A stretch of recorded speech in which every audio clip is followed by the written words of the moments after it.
বন্ধুরা বলো সব কেমন আছো ঠান্ডাতে? আমি তো হচ্ছে ঠান্ডাতে আর পাচ্ছি না, বুঝেছো? একদম জড়সড় হয়ে থাকছি ঠান্ডাতে, এত ঠান্ডা লাগে আমার। বুঝেছো, শীতকালটা আমার এমনি ভালো লাগে না, তারপরে প্রচন্ড ঠান্ডা। আর আজকে তো মানে কি বলবো, অস্বাভাবিক ঠান্ডা পড়েছে। এত ঠান্ডা পড়েছে না, এই চিন্তা জানলা দরজা কিচ্ছু খুলি, এত ঠান্ডা।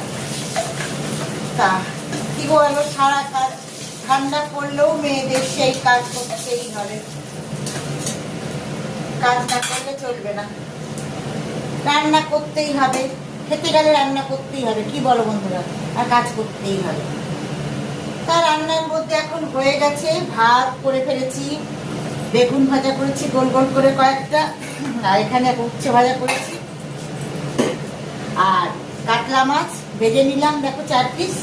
যেহেতু মাছটা আমরা একবেলাই খাই, রাতে মাছ খাই না, তার জন্য একবেলাই মাছের ঝোল করি। আর এখানে ফুলকপি আলু টমেটো তোমার হচ্ছে কেটে ধুয়ে নিয়েছি। তা মাছের ঝোলটা করব, খুব রিচ করব না, পাতলা ঝোলই করব মাছের। আর দেখো এখানে আমি একটুখানি 5 ফোড়ন সোমবার দিয়ে দিচ্ছি, দিয়ে ফুলকপি আলুগুলো দিয়ে দিলাম, ফুলকপি আলু আর টমেটো।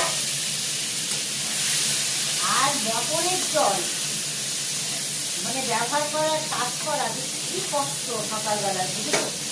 একদম ঠান্ডা হয়ে থাকে জল, হাত দেওয়া যায় না, এতটা ঠান্ডা, পরিমাণ ঠান্ডা। তার মধ্যে দেখো এতগুলো মাংস এখন ধুলাম, রোজ বাজার যায়, তাও দেখো অবস্থা, দেখো বন্ধুরা কি বলবো। আর কাতলা মাছ এই যে তোমার 4 পিস রান্না করলাম, বাজারে ধুয়ে ফিরে তুলে দিয়েছি, তোমাদের বাচ্চা থেকে আর দেখালাম না। আর ট্যাংরা মাছও হচ্ছে ধুয়ে তুলে দিয়েছি, ওটা ওই কাতলা মাছের সাথেই তুলে দিয়েছি, তাই সেটা আর দেখালাম না। আর এদিকে এখনো কি বলতো, এই দেখো পার্শে মাছ, এটা কাটতে হবে, দিয়ে কেটে ধুয়ে অফিসে তুলে রাখতে হবে, কারণ এটা আজকে রান্না করবো না। আর এদিকে মাছের তেল কতটা দেখো, তেলের মানে আলু টালু দিয়ে চচ্চড়ি টাইপের এটা করতে হবে। তাহলে চিন্তা করো ঠান্ডার মধ্যে আর বেড়ে উঠছি না, বুঝলে, এত ঠান্ডা। আর এগুলো চিকেনগুলো তো আজকে হবে না, এগুলো সব ফ্রিজে এখন ঢোকাবো।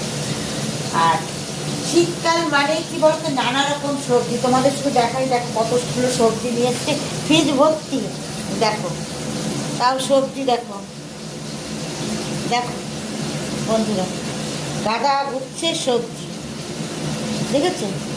তোমাদের আরো কাজ নিচু করে দেখাই, দেখো।